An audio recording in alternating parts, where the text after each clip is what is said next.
नया साल सिर्फ कैलेंडर का बदलना नहीं, बल्कि नई सफलताओं की ओर एक नया कदम है।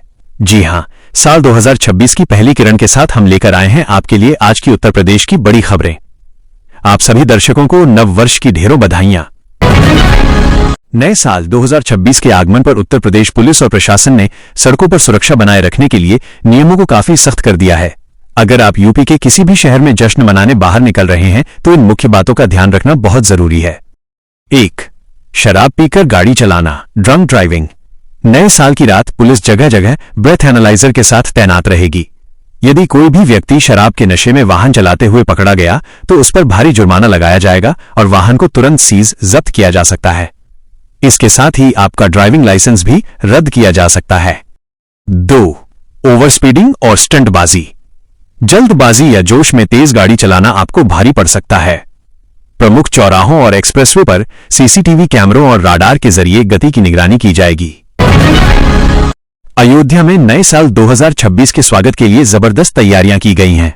इस बार गोवा या मनाली के बजाय बड़ी संख्या में लोग रामलला के दर्शन के लिए अयोध्या पहुंच रहे हैं। प्रशासन के मुताबिक नए साल के मौके पर यहां लगभग 5 लाख श्रद्धालुओं के आने का अनुमान है। भक्तों की भारी भीड़ को देखते हुए राम मंदिर और हनुमानगढ़ी में सुरक्षा और दर्शन के नियमों को काफी सख्त और व्यवस्थित बनाया गया है। उत्तर प्रदेश की राजधानी लखनऊ से पशुपालन और विशेष रूप से भेड़ पालन को लेकर हाल ही में एक बड़ी और दुखद खबर सामने आई है। लखनऊ के दुबग्गा इलाके में स्थित राष्ट्र प्रेरणा स्थल के पास चरने गई लगभग 170 भेड़ों की संदिग्ध परिस्थितियों में मौत हो गई है। प्राथमिक जांच और पशुपालकों के अनुसार भेड़ों ने वहां फेंका हुआ बासी और दूषित खाना खा लिया था, जिससे उन्हें फूड पॉइजनिंग विषाक्त भोजन हो गई। इस घटना ने राजधानी के पशुपालकों के बीच हड़कंप मचा दिया है। मुख्यमंत्री योगी आदित्यनाथ ने इस मामले का तुरंत संज्ञान लिया है और घटना की उच्च स्तरीय जांच के आदेश दिए हैं। सरकार ने पीड़ित पशुपालकों को आर्थिक राहत देते हुए प्रति भेड़ 10,000 रुपए के मुआवजे की घोषणा की है। मथुरा में सनी लियोन के कार्यक्रम से जुड़ी ताजा जानकारी नीचे पैराग्राफ में दी गई है। मथुरा में नए साल 1 जनवरी 2026 के मौके पर बॉलीवुड अभिनेत्री सनी लियोन का प्रस्तावित कार्यक्रम रद्द कर दिया गया है। यह कार्यक्रम शहर के एक निजी होटल द ट्रंक बार में आयोजित होना था, जहां सनी लियोन को एक डीजे के तौर पर परफॉर्म करना था। जैसे ही इस कार्यक्रम की खबर फैली, मथुरा के साधु संतों और विभिन्न हिंदू संगठनों ने इसका कड़ा विरोध शुरू कर दिया। विरोध करने वालों का कहना था कि मथुरा एक पवित्र धार्मिक नगरी है और यहां इस तरह के मनोरंजन कार्यक्रम ब्रज की संस्कृति और परंपराओं के खिलाफ हैं। संतों ने इस मामले में जिला प्रशासन को ज्ञापन भी सौंपा था और विरोध बढ़ता देख आयोजकों ने धार्मिक भावनाओं का सम्मान करते हुए कार्यक्रम को पूरी तरह से कैंसिल करने का फैसला लिया। होटल मालिकों का कहना है कि उन्होंने सभी कानूनी नियमों का पालन किया था, लेकिन विवाद से बचने के लिए इसे रद्द करना ही उचित समझा। अधीनस्थ सेवा चयन आयोग यूपीएसएससी ने राजस्व लेखपाल के 7,994 पदों पर भर्ती के लिए आधिकारिक नोटिफिकेशन जारी कर दिया है। इस भर्ती के लिए ऑनलाइन आवेदन की प्रक्रिया 29 दिसंबर 2025 से शुरू हो चुकी है। उत्तर प्रदेश के महोबा जिले में प्रधानमंत्री फसल बीमा योजना पीएमएफबीवाई के तहत हुए 40 करोड़ रुपए के बड़े घोटाले ने पूरे प्रदेश में हड़कंप मचा दिया है। इस धोखाधड़ी में जालसाजों ने बीमा कंपनी के अधिकारियों के साथ मिलकर ऐसी जमीनों का बीमा कर क्लेम हड़प लिया जहां कभी खेती ही नहीं हुई। जांच में खुलासा हुआ है कि नदी, नाले, पहाड़, जंगल और बंजर भूमि को उपजाऊ जमीन दिखाकर कागजों पर फसल बोई गई और फिर उनका बीमा कराकर करोड़ों रुपए का मुआवजा निकाल लिया गया। उत्तर प्रदेश में 1 जनवरी 2026 से एलपीजी गैस सिलेंडर की कीमतों और नियमों में महत्वपूर्ण बदलाव होने की संभावना है। नए साल की शुरुआत के साथ ही तेल विपणन कंपनियां, ऑयल मार्केटिंग कंपनीज रसोई गैस की नई दरें जारी करेंगी। वर्तमान मीडिया रिपोर्ट्स के अनुसार अंतर्राष्ट्रीय बाजार में कच्चे तेल की कीमतों में नरमी को देखते हुए ये उम्मीद जताई जा रही है कि घरेलू और कमर्शियल दोनों प्रकार के सिलेंडरों के दामों में कुछ कटौती हो सकती है। उत्तर प्रदेश के प्रमुख शहरों जैसे लखनऊ, कानपुर और वाराणसी में वर्तमान में 14.2 किलोग्राम वाले घरेलू सिलेंडर की कीमत लगभग 890 रुपए से 930 रुपए के बीच बनी हुई है। दामों के अलावा 1 जनवरी से केवाईसी, ई-केवाईसी और आधार लिंकिंग से जुड़े नियमों में भी सख्ती देखी जा सकती है। सरकार का लक्ष्य उन उपभोक्ताओं की पहचान करना है जो अब भी सब्सिडी का लाभ ले रहे हैं या जिनके पास एक से अधिक कनेक्शन है। इसके साथ ही कमर्शियल गैस के उपयोग को लेकर नए सुरक्षा मानक भी लागू किए जा सकते हैं। 1 तारीख की सुबह 6 बजे आधिकारिक तौर पर नई कीमतों की घोषणा की जाएगी, जिससे ये स्पष्ट होगा कि नए साल में आम जनता की रसोई के बजट पर कितना असर पड़ेगा। यूपी सरकार ने बकायेदारों के लिए बिजली बिल राहत योजना शुरू की है, जो 1 दिसंबर 2025 से लागू है। इसके मुख्य बिंदु इस प्रकार हैं।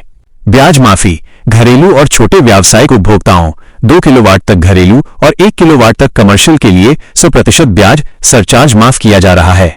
मूलधन में छूट, यदि आप 31 दिसंबर 2025 तक पंजीकरण कराते हैं तो आपको मूल बकाया राशि पर 25% की भारी छूट मिलेगी। अगले चरण 1 जनवरी से 31 जनवरी तक पंजीकरण पर मूलधन में 20% छूट मिलेगी। 1 फरवरी से 28 फरवरी तक पंजीकरण पर मूलधन में 15% छूट मिलेगी। किस्त की सुविधा, बकाया बिल को किस्तों में जमा करने का विकल्प भी उपलब्ध है।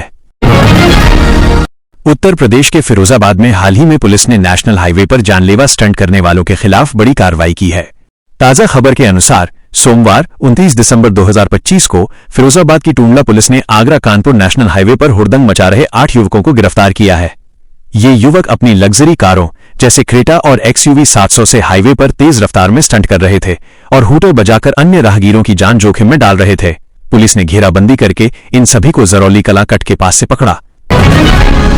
गोरखपुर में परीक्षाओं में नकल रोकने के लिए प्रशासन इस समय काफी सख्त है। दीनदयाल उपाध्याय DDU गोरखपुर विश्वविद्यालय की सेमेस्टर परीक्षाओं के दौरान नकल के कई बड़े मामले सामने आए हैं। 30 दिसंबर 2025 की ताजा घटना, सोमवार को विश्वविद्यालय के कला संकाय भवन आर्ट्स फैकल्टी में चेकिंग के दौरान 10 विद्यार्थियों को नकल करते पकड़ा गया। पकड़े गए छात्रों में से 9 होटल मैनेजमेंट के और एक BCA का छात्र था। ये छात्र नकल के लिए काफी हैरान करने वाले तरीके अपना रहे थे। कोई किताब के पन्ने फाड़कर लाया था तो कोई सीरीज गाइड के पन्नों को स्कैन कराकर लाया था। पुलिस और विश्वविद्यालय प्रशासन ने इन सभी के खिलाफ अनुचित साधन प्रयोग UFM के तहत कड़ी कार्रवाई की है।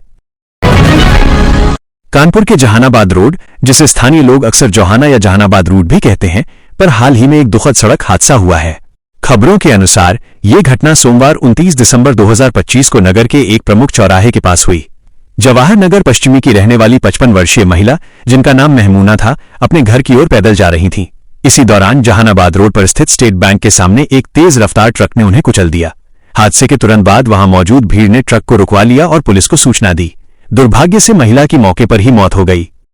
पुलिस ने मौके पर पहुंचकर ट्रक को अपने कब्जे में ले लिया है और चालक के खिलाफ कार्रवाई शुरू कर दी है।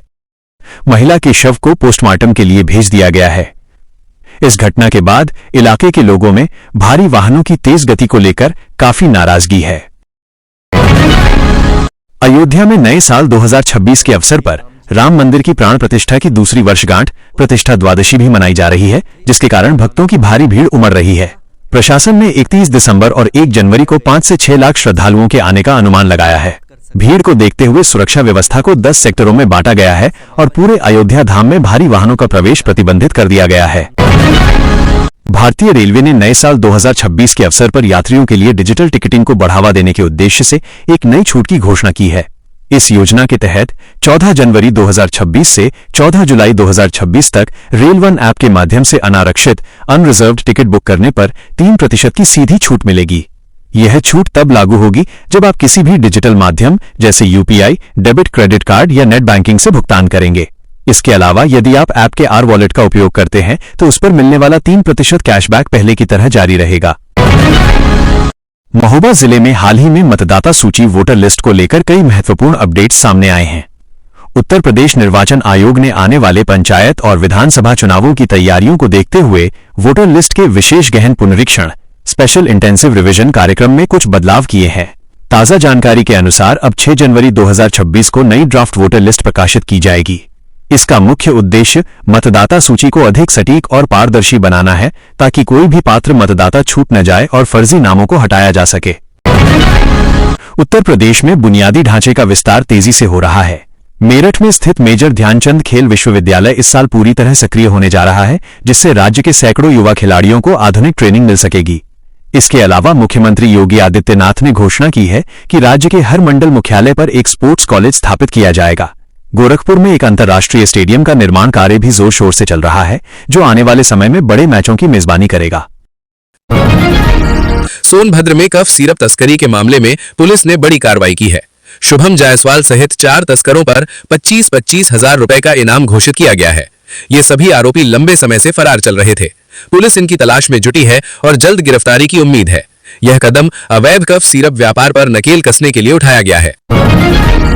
हमीरपुर में PM कुसुम योजना के तहत 53 किसानों ने सोलर पंप बुक किए थे। कृषि निदेशालय ने इनके टोकन पास कर दिए हैं। जिला उप कृषि निदेशक डॉक्टर प्रमोद कुमार ने बताया कि यदि किसान कल धनराशि जमा नहीं करते हैं तो उनका चयन निरस्त हो जाएगा और टोकन मनी भी जब्त कर ली जाएगी। किसानों को मोबाइल पर सूचना भेजी गई।